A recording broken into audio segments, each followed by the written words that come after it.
everyone, and welcome to another episode of Little Give. We're so excited for you to meet our guest today. Go ahead, introduce yourself. Tell us where you're from. Tell us what you're all about. Hi, everyone. I am Trish Lynn, and I am from Ontario, Canada. And right now, it's about a snowstorm that we are sitting through. So it's been fun. Well, awesome. Well, what else have you been up to? I know you do a lot of things to help others. You have so many projects going on. Tell us about those. I do. I have a lot of moving pieces right now as I work on expanding my business. But the main piece of everything that I do is coming back to help women who have been in toxic relationships, which leads from my story of 16 years in a toxic relationship. So being able to be that anchor for women, not only women, but men as well. I started connecting with a lot of men who are going through similar situations. So it's been gearing what I do and the projects that I create around what everyone else is needing. That's amazing. A lot of people, they might go through something like you went through and say, like, I want to distance myself as far as I possibly can from that mess. But you decided to take all that pain you experienced and turn it into something to help other people. What do you think it is about you and your personality that made you make that choice? I think I finally had enough. I went through, as I said, 16 years inside of this toxic relationship, and I started seeing what it was doing to my kids. So I think we all get to that point where, like, enough is enough. You can't be this dull human being. I had no life left. And then it became, what life am I showing my kids? What am I letting my daughter see? What am I letting my boys see? And I had to move through all of the pieces and just say enough was enough and actually take back my life and become, it felt selfish to do that. But at the same time, this is what we have to do, and we have to start doing it more often. Absolutely. We hear a lot of stuff about toxic relationships. For those who are listening to this and they're not sure what that exactly means, would you mind explaining? So my ex is not a diagnosed narcissist, but he has very many narcissistic traits. And that meant, I was never allowed to have a voice. I was never allowed to have an opinion, right down to the clothes I wore. Like they didn't get to be mine. It was always what someone else expected of me. So everything I did, I became a human that wasn't me. It was a performance. It was a mask. I was a shell of a human being, just performing for what everyone else expected of me. And inside of a toxic relationship, you lose who you are.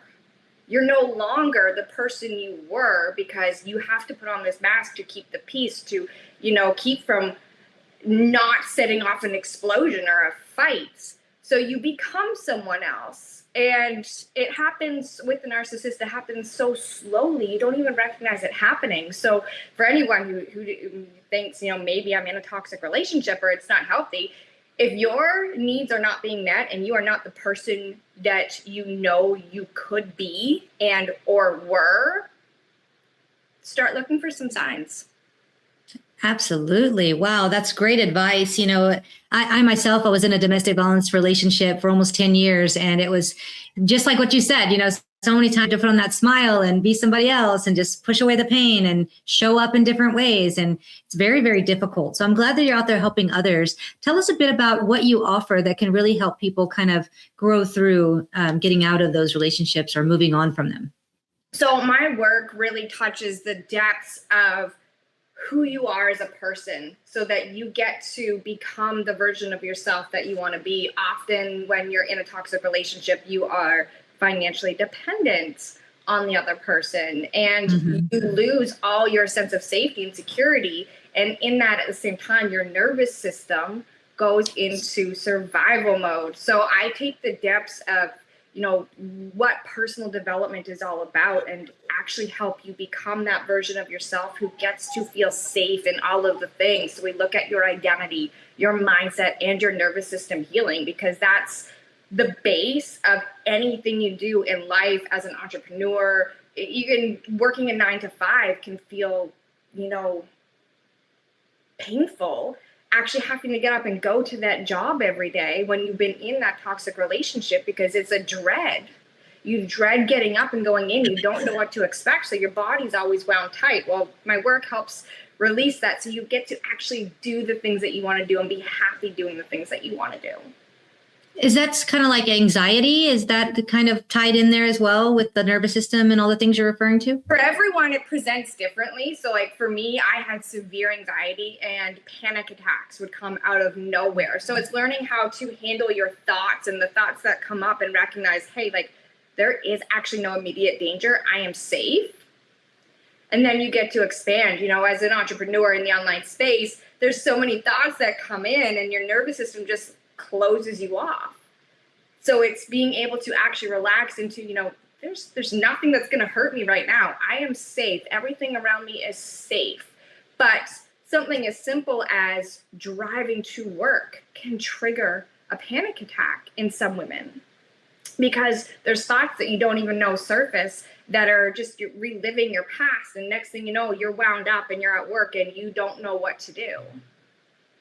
Yeah. And for some people, they either shut down or they kind of explode. Is that true? That's kind of what I've heard. Fight, flight, freeze, or fawn. For me, it was always flights. If there was something, I was gone. It's learning those pieces, learning your response, and then learning how we get to counter that response to bring our body back into there's no immediate danger. I am safe in a way that we get to expand in every area of our life. Hi. My name is Justin Clark, and I'm the president of the board of directors for Driving Single Parents, a 501c3 nonprofit serving the citizens of San Antonio and Bexar County, Texas.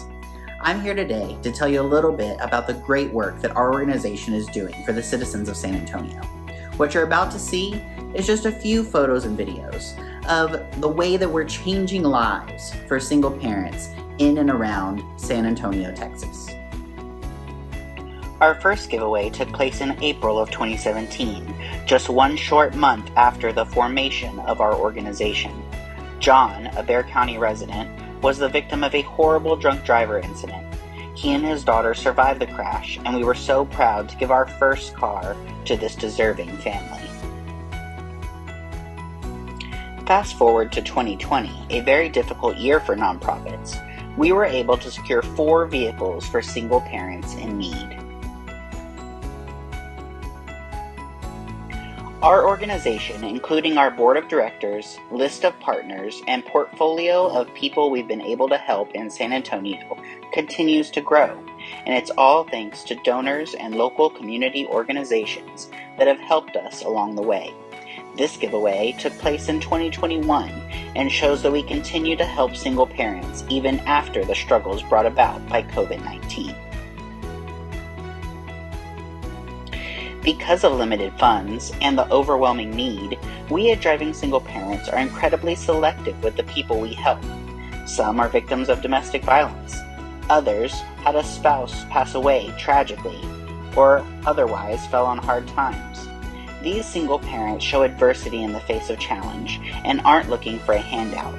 We offer a hand up and help get them back in the driver's seat. Many of the single parents we help go on to graduate college, get promotions, get married, mentor others, and some have even been so touched by the gift we gave them that they have decided to join our board of directors to pay it forward and ensure the continued growth of our organization.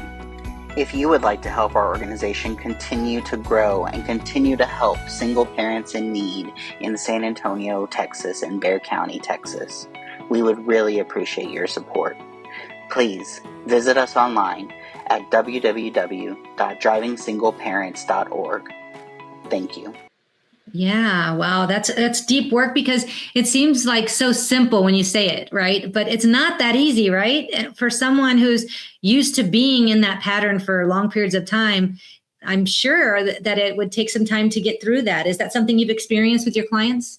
It's something I've experienced with my clients, with myself. I'm 3 years out of that marriage now, and I still have moments where panic will set in, and I'm like, wait a second, like why is this even coming up? But the trauma lives in our cells, in our body. We have to move through them, and you never know what's going to surface when. Pieces are always going to come up. So when you have the tools and the modalities to actually deal with the things that are coming up, how your body's reacting, the self-awareness to everything that is going on around you, then you can move through it. Instead of, an anxiety attack used to take me out for a week. Now it's maybe an hour, sometimes 5 minutes. And I'm like, okay, I'm good. Like, this is no big deal. We get to keep moving on. But we live in a society that there's so many triggers, there's so many pieces, and we have to learn how to deal with all of these pieces at the same time, right? Not just our lives and the immediate things, but things that are beyond our control. Absolutely. Yeah. And when you talk about an anxiety attack and how it would take you out for a week before, it's because it's just like, it's emotionally draining, right? It just drains all your emotions. And even though sometimes those thoughts and feelings aren't like really reality, it feels 100% like reality to you. And it can be very exhausting. And so to kind of learn like the tools that you're teaching on how to kind of put a stop to that before you get to that emotional exhausted phase over the anxiety that you're experiencing, I think it's really, really such a great tool to have. Yeah. So I know that you went on to write a book. Why don't you tell us a bit about your book and how that came to be? I did. So I wrote a chapter in a book called She Wins, Nice Girls Finish First. And my chapter is actually about generational trauma, because the things that I've experienced is actually when I took a step back, it had been passed down from generation to generation. So I wanted to center my chapter around that. And I have a wonderful friend who does PR, and she sent the opportunity my way, and I jumped on it. I knew writing was something I wanted to do. And yeah, it was just an incredible experience. There's 36 authors who have written chapters in the book, sharing their experiences and different pieces of how, you get to win. We don't get to just fall into what has happened to us, but we get to win and we get to come out on top. Yeah, that's incredible. I bet that was such a cool experience to be able to put pen to paper.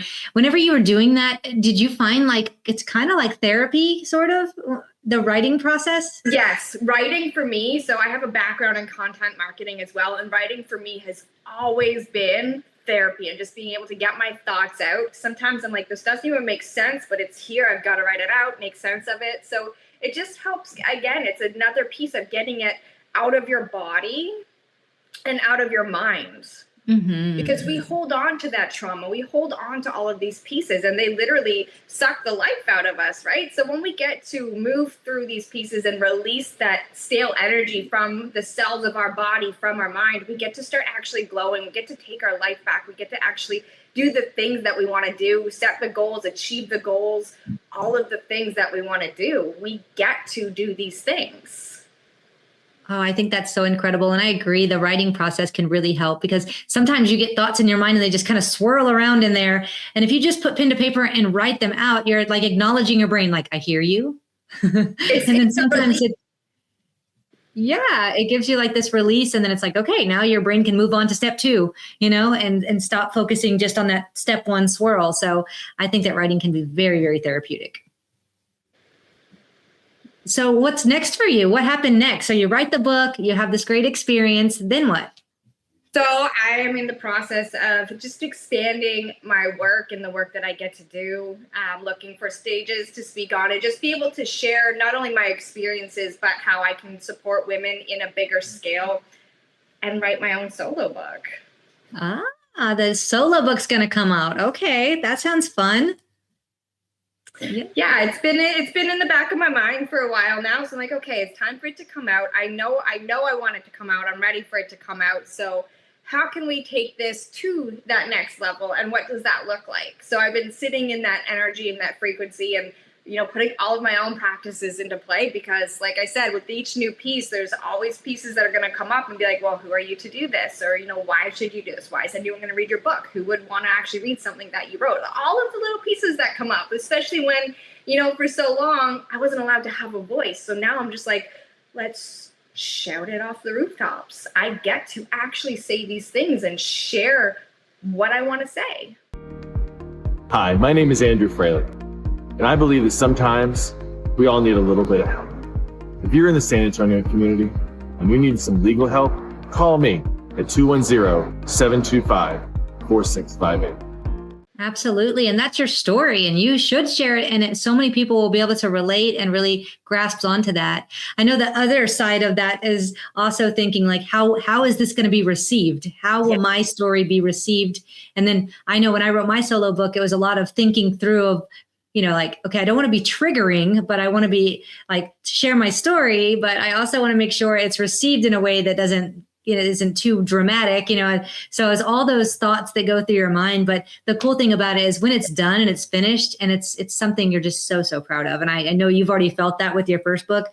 And then when you get to finish that solo book, you're just going to be just like over the moon, like, and again, that therapeutic, that release of it's out of you, I think what I love the most is everything that I am doing and constantly building and expanding is pushing me deeper into my own work. So I don't just say, here, go do this. I am leading from experience, from doing this all myself. So the more that I expand myself, I have to go deeper within to face all of the things that come up and, move through the anxiety and the fear and the impostor syndrome that we all face on a deeper level, so that I can actually do these things and then be able to share on that deeper level as well. Yeah. And then when you're done, you're like, oh, I did that. I wonder what else I could do. That's so it. Fun. What about a community? I understand you built a community. I started building a community, and then I forget that I'm building the community because I always stay in touch with everyone that I talk with. I am very big when it comes to the marketing side of online business. I would rather sit in the DMs and have a conversation with you. So my DMs are always going, because that's where my community basically stays in contact with me, is through the DMs and actually having real conversations. That's wonderful. That connection, it's so interesting to me because we are more connected than we've ever been, but there's this huge lack of connection despite how easy it is for, like, you're not here with me in my state, and so we can still have this conversation. So that's wonderful. But then also you can kind of feel a little lonely. A lot of people feel very lonely despite the ability to connect so far out. What are your thoughts on that? I feel like we've been given such an opportunity with social media to literally connect with people all over the world, but at the same time, we've lost our sense of actually having a conversation and building connections. We've gotten AI has come in, and a lot of that has taken over, and people have just lost the general sense of actually having a conversation and actually caring about the person on the other end of the screen. Absolutely. Yeah. It's sometimes the conversation can end up a little shallow, like, and I get some DMs sometimes where someone's just like, they just want to sell you something, or it's that lack of connection, that personalization, that getting to know someone and wanting to exchange services or business is kind of, it's really changed. It's really, really changed. It has. And I think the online space has really gone that way, but it's starting to come back because people are craving depth and connection. And I would rather have less clients and deeper communication and deeper connections than thousands of clients. And that's always been the way I have been. I get those messages and like, you haven't even taken the time to look at my socials and the work that I do. If I'm going to take the time to respond to you, at least take the time to look at my work. Because when I actually have those conversations, I took the time to go look at who it is that I'm talking to. I ask questions. I want to know. With my clients, I know everything about you. Because the work that we're doing isn't just surface level. This is depth. And all of the pieces of your life come into play when it comes to you and how you are moving through the world, how you are achieving the goals that you have set for yourself, how you are growing your business. Every angle of your life comes in. So those are the things I want to know about. You become my best friend. Yeah, I love that. I love that. Deep connection is really, really important to me, really. And then also caring more about people than profit. That's such an important thing to me. And I love the fact that you take the time to really get to know the people you're talking with. And I love that you said that you'd rather have, a smaller group of clients that you really know deeply than to have 1,000 clients that you barely know. So that's such a cool thing. It's such it seems like there's not a lot of that anymore, but I know they're there. It's just you don't see them as much as you see the ones that go the other direction. So I love that you shared all of that. Thank you. You're doing so many big things and you're really helping people and making a big difference.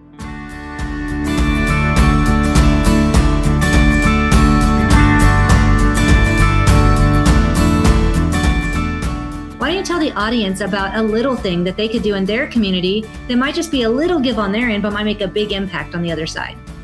Honestly, this is so simple, and I've thought about, just how many things, little things. When I was younger, you used to say, let's do one good deed a day, but then you lose that. But how can a simple smile or a simple conversation, even at the grocery store, helping someone out, just you never know what someone else is going through, and a simple compliment or a simple gesture can literally change someone's day and the trajectory of their day.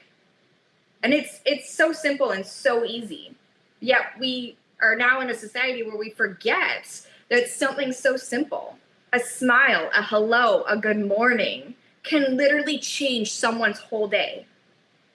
I could not agree more. Those little micro connections really, really do make a difference and really do make a change. And I know when I'm having a rough day and someone does that towards me, it's like, oh, hey, it really does like change something in you. Yeah. So I think it's a fantastic example. Can you give the audience an example of a time in your life where somebody did something little for you that might have just been a little give on their end, but really made an impact on you and in your life?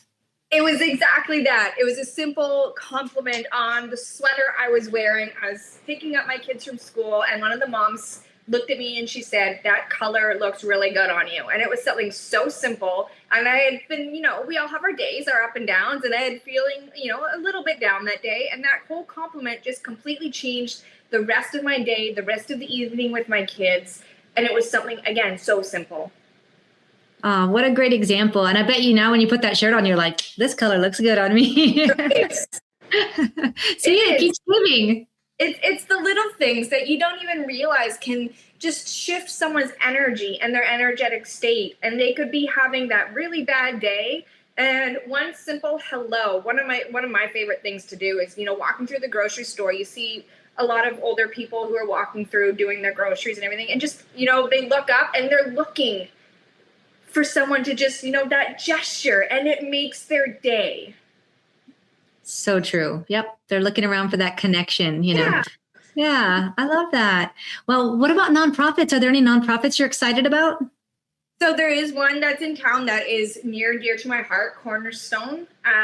They help women who have been in and or are in abusive situations. So for me, this is very close to my heart. I know women who use their services and who are currently using their services.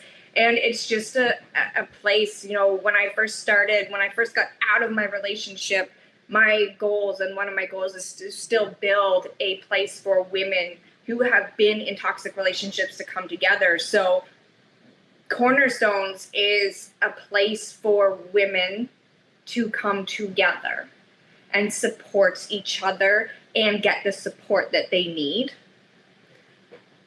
Wow, that's a beautiful nonprofit. We need so much of that these days. And just like as communities, wrap our arms around the people in our communities and do what we can to help them. So that's a beautiful nonprofit. Thank you for sharing that. Why don't you tell the audience where they can get to know more about you and all you do? So you can find me on Facebook, Trish Lynn, and I love connections. Add me as a friend, send me a message. Let's actually have a conversation. It's literally the one thing that I absolutely love. Or you can head over to my website if you are looking for support, thetrishlynn.com/programs. I prefer connections, so I prefer Facebook, but everyone has their own way. So head over to thetrishlynn.com, thetrishlynn.com/programs, PROGRAMS. Wonderful. Well, thank you so much for being on. I really enjoyed our conversation. Everybody who's watching this episode, go find out more about her. Get to know what she's all about. Go make those connections. You never know how you could support each other.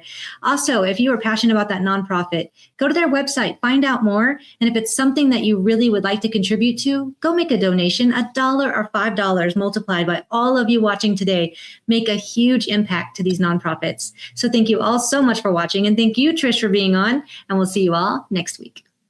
If you enjoyed this episode of Little Give, head on over to our website at littlegive.com. You'll be able to find all the information about previous episodes and past guests that we've had on. If you or someone you know would like to be a guest on Little Give, all the information is also on the website. And if you have a nonprofit that you love and would like to recommend be on the show, all of that information is also on the website. We really appreciate you watching today, and we can't wait to see you again next week.